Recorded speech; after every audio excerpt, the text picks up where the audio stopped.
afternoon to all our viewers in Nigeria and around the world to the AM News on Global Television, coming to you live from Nigeria's capital, Abuja. I'm Uyagumofwegbe, reminding all of our viewers that we are on DSTV channel 365 and on Star Times channel 276.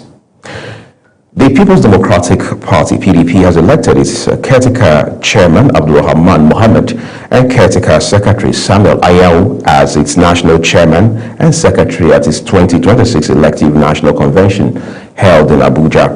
Our political correspondent, Ubong Usoro, reports that leaders have emerged from the national convention of the party. The convention witnessed a carnival-like turnout of delegates from across all states of the Federation and the Federal Capital Territory, FCT. The newly conferred national leader of the party, Nyesom Wike, in a speech called for reconciliation and asked those who have left the party to come back. PDP is the party to beat. Of course we are aware of that. Nigerians are aiming for PDP. After this convention today and tomorrow, see what the influx that we see in PDP. So you are claiming that you are the main opposition party in the country? Is there another party? Is the only really party APC and PDP? Which other party again? All this you see is just a convergence of all friends and all that. One last word for emerging ADC, other oppositions. One last word for them. What do you have to say to them? They should wait. After 2021, they form a new party. But for now, the party in Nigeria, the opposition party in Nigeria is PDP. Thank you very much. In the meantime, the national leader of the People's Democratic Party, PDP, Nyesom Wike, has called out some politicians who have left the party. According to Wike, those who abandoned the PDP lack the character and leadership qualities required to lead and should return the party's tickets. Again, our political correspondent, Ubongo Sarong, will bring you those details in the course of our broadcast today. Let's now turn to former Kano State Governor Rabiu Musa Kwankwaso is said to be set to formally join the African Democratic Congress, marking a significant shift in Nigeria's political landscape ahead of the 2027 elections.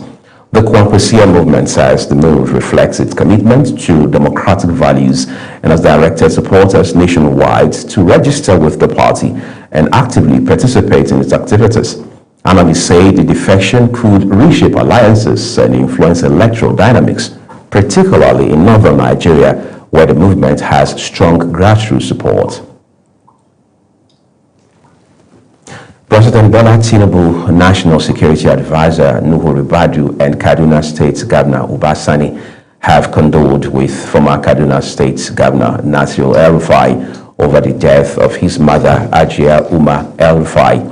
The late Ajia Umar had died after a brief illness, prompting tributes that described her as a woman of strong values, compassion, and influence. Tributes have poured in from across the political landscape, with leaders describing her as a respected matriarch who embodied compassion, humility, and strong moral values while raising a family that contributed significantly to national development. The rare show of unity comes amid strained relationships among key political figures, highlighting the moment of shared humanity beyond politics. Meanwhile, Governor Uba Sani of Kaduna State has attended the Janazah prayer for Ajia Umar El-Rufai, mother of former Kaduna State Governor Nasir El-Rufai, at the National Mosque in Abuja. He described the late Umar as a woman of grace, faith, and moral clarity, extending condolences to the El-Rufai family on behalf of Kaduna State government and its people. Governor Sani prayed that the Almighty Allah forgive her shortcoming, accept her good deeds, and grant her Janatul Fidels. Now to other stories. President Bola Tinubu has reassured Nigerians that the reforms initiated by his administration are beginning to bear fruit. Speaking in a personal message on his 74th birthday, the president said sacrifices made by his government and citizens are showing results, even in the midst of setbacks caused by the Middle East crisis. Tinubu explained his decision to celebrate quietly, thanking Nigerians for their goodwill, prayers, and support, praising their continued solidarity as a source of strength for his administration. The Nigeria Governors Forum has congratulated the President, Bola Ahmed Tinubu, on his 71st birthday, commending his leadership and economic reforms since assuming office.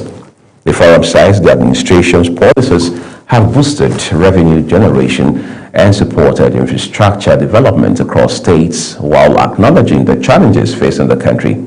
President Tinubu has opted for a low-key celebration, citing the national mood and ongoing economic and security concerns. The Federal Ministry of Information and National Orientation has congratulated President Bola Tinubu on his 71st birthday, praising his transformational leadership and dedication to national renewal. In a message signed by the Minister, Mohammed Idris, the ministry highlighted the President's commitment to tough decisions, transparency, and national unity, noting how his leadership continues to guide Nigeria towards stability and growth. He added that Nigerians and government officials joined in sending prayers for his continued health, strength, and wisdom as he leads the country forward. The National Drug Law Enforcement Agency, NDLEA, has intercepted 273 wraps of cocaine weighing 5.8 kilograms hidden inside imported stockfish heads at Lagos Murtala Muhammed International Airport. Operatives arrested 36-year-old Abuta Dixon AJK, a key member of an international drug trafficking network operating across several countries, including India. The NDLEA also intercepted additional consignments destined for the United Kingdom during a separate operation at a courier company in Lagos. This is Global Television, and you're watching the live broadcast of the AM News. The rest of the news continues after this weather forecast, plus business, foreign, and sports stories for you.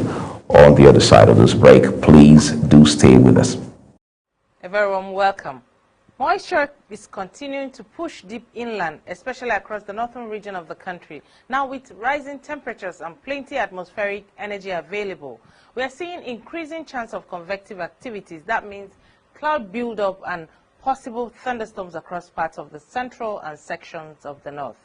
By Monday morning, this will likely bring light rains to areas such as Kwara, Kogi, Niger, some parts of Edo Delta, Cross River, and also Akwa Ibom State. As we move into late evening hours, a few showers could develop over Taraba, Adamawa, Gombe, Bauchi, some parts of southern Kebbi, Zamfara, Katsina, and Kaduna. Down south, expect more significant rainfall with moderate to heavy rainfall likely over the inland areas of the south as well as the coastal belt. That's your forecast. Thank you for watching.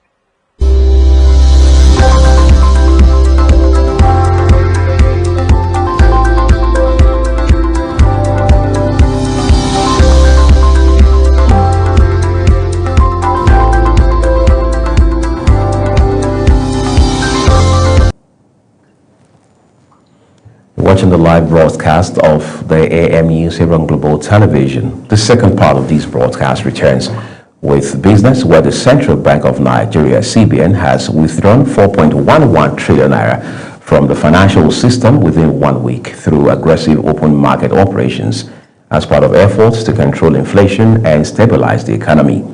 The move reflects continued monetary tightening with higher interest rates, encouraging banks to deposit excess funds with the Apex Bank rather than lent to the real sector. Analysts warned that while the policy may curb inflation, prolonged liquidity tightening could, however, slow economic growth if funds are not channeled into productive investments. The federal government has opened expressions of interest for a 12 billion naira national digital economy research clusters initiative aimed at strengthening evidence-based policy making and driving Nigeria's digital transformation. Minister of Communications, Innovation and Digital Economy, Boso Tijani, says the program will support 6 key research areas, including digital infrastructure, skills development, artificial intelligence, and online safety, while addressing gaps in research-driven policy formulation. The initiative, funded under Project Bridge, will engage over 200 researchers and academic institutions as government seeks to position Nigeria as a leader. A young entrepreneur in Owerri, Imo State capital, is challenging long-held stereotypes, proving that skill is not gender-based that defines success in today's economy. From a pandemic setback to a growing business, her story is one of resilience and reinvention. Our correspondent, Amarachi Ibe, brings us details. When the COVID-19 pandemic halted her academic journey in 2020, Gift Agowamba faced an uncertain future, but instead of waiting, she took action, stepping into shoemaking, a trade widely dominated by men. With limited tools and little support, she encountered doubt and resistance. Many questioned her choice. She, however, stayed focused, driven by a clear goal: financial independence. Her turning point came with her first pairs of sandals. The positive response not only validated her effort, but ignited a growing demand. Leveraging social media, she began taking orders, steadily building a loyal customer base and carving a niche for herself in the market. Today, what started as a surviving strategy has evolved into a thriving enterprise, meeting her needs and positioning her as a rising entrepreneur. It was not easy for me, but I really thank God because I didn't come from a rich family, so I'm trying to make sure that I make money for myself. So that was why I started this. Despite the growth, challenges remain, from inaccurate customer measurements to erratic power supply. Production is often slow but not stopped. Through consistency, quality delivery, and strong customer relations, her business continues to expand, driven largely by referrals and repeat clients. By 2024, her brand recorded a major leap, attracting supply opportunities beyond her immediate environment, signaling a new phase of growth. Get my house rent from here, my shop rents, anything that I want to do, like with money, I do them on my own without asking for help. So I think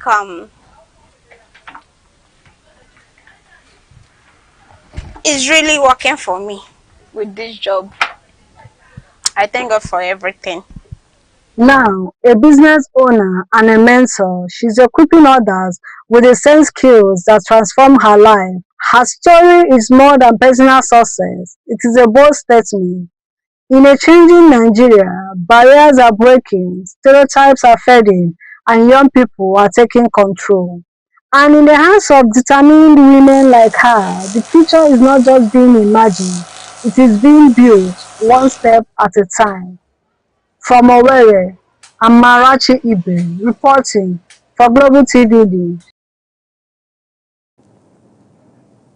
Thank you so very much, Marachi. Let's take you to the foreign scene now, where Congo-Brazzaville's Constitutional Court has confirmed Denis Sassou Nguesso as president after securing about 95% of the votes in the March 15 election.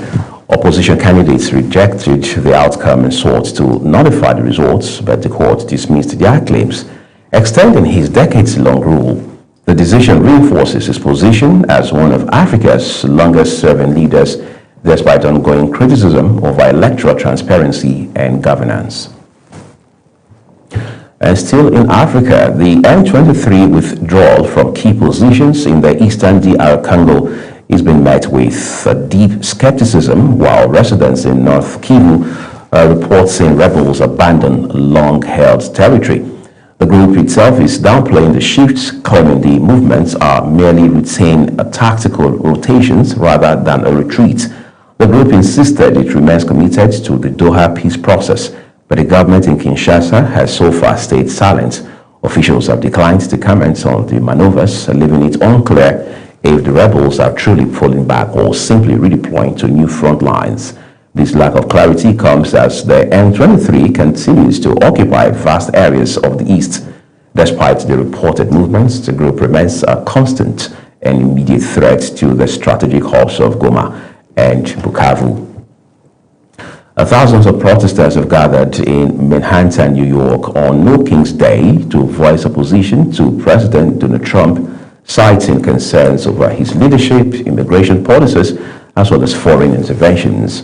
The rally marks their latest chapter in a grassroots movement challenging the direction of the current administration. Mukhtar Kasim has details. Demonstrators filled the streets across Midtown and downtown Manhattan, carrying placards, waving banners, and chanting slogans demanding accountability and respect for democratic norms. Organizers described the protest as a statement against what they view as executive overreach and erosion of constitutional principles. I don't know what to say. We just have to be here and we have to make a change, and this hatred has got to stop and the violence has got to stop and sanity has to begin again. I'm fed up with everything that's going on, and I don't believe in anything that this presidency goes for, especially this war. So we're here to participate and also to show future generations that change can happen, and hope is our resistance. Make a lot of change. A lot of folks think that it's not worth it, like them coming out of protests is not going to do anything. But it worked to get women's suffrage, it worked for African American rights, it worked for lots of things, so we'll keep hooting and hollering until something changes. Not American, we have laws, they're all being flouted, they're all being violated, and it's really important, I think, for us all to turn out and see how many of us there are that say, no, this is not American, this is illegal, this must be stopped, we are not okay with it. And I think it's also important to show that to the rest of the world. The demonstrations remained largely peaceful, with organizers calling on citizens to stay engaged and vocal as political tensions rise ahead of the midterm elections. Manhattan's protests highlight growing mobilization among Americans concerned about governance, civil liberties, and the country's international commitments. Mukhtar Kasim, reporting for Global Television News. Thank you so very much, Mukhtar. Now time to take a look at sports for you. The Confederation of African Football, CAF, has announced sweeping changes to its statutes and regulations aimed at strengthening trusts in its referees, VAR operators, and judicial bodies. The governing body says the moves became pertinent following controversies that erupted during the final of the 2025 Africa Cup of Nations in Morocco.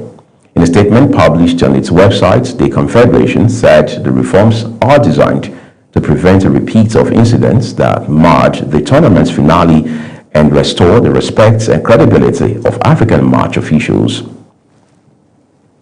In the meantime, a Nigerian football administrator, Samson Adamu, has been appointed as the acting Secretary General of the Confederation of African Football, making him the first Nigerian to hold the position since CAF was founded in 1957. Adamu previously served as CAF's Director of Tournaments and Events, overseeing major continental competitions. His appointment was approved by the CAF Executive Committee and Congress in Cairo, Egypt, ending a decades-long absence of Nigerian representation at the highest level of African football administration. In a related development, the CAF President, Patrice Motsepe, says he will fully respect and implement the Court of Arbitration for Sport ruling on Senegal's appeal regarding the Africa Cup of Nations final. Motsepe emphasized that his personal opinion is irrelevant at this point, insisting that independent judges and lawyers have already handled the matter. He also announced administrative changes, including the appointment of Nigerian-born Samson Adamu as CAF's acting Secretary General following the resignation of Veron Mosengo Omba. Elsewhere, Team Nigeria has delivered a dominant performance at the Lefika International Relays in Gaborone, setting a new African record of 41.44 seconds in the mixed 4x100 meters relay to boost qualification hopes for the World Athletics Relays. The quartets, including Chidera Ezeako and Jennifer Chukwuka, climbed to 12th in the global rankings, while strong performances in the men's 4x400 meters and 4x100 meters events further improved Nigeria's chances of securing slots among the top 24 teams. However, the mixed 4x400 meters team fell short of qualification pace, leaving their chances uncertain as countdown to the World Relays intensifies. And that's the AMEs for you. Just a quick reminder that Global Television is on DSTV channel 365 and on Star Times channel 276. As always, we encourage you to interact, engage, and subscribe across all of our social media channels using @Global TVNG as well as other handles as you now see on your screen. I'm Uyag Mofwegwe saying we appreciate you for your time with us here on the news. Starting shortly is Global Morning.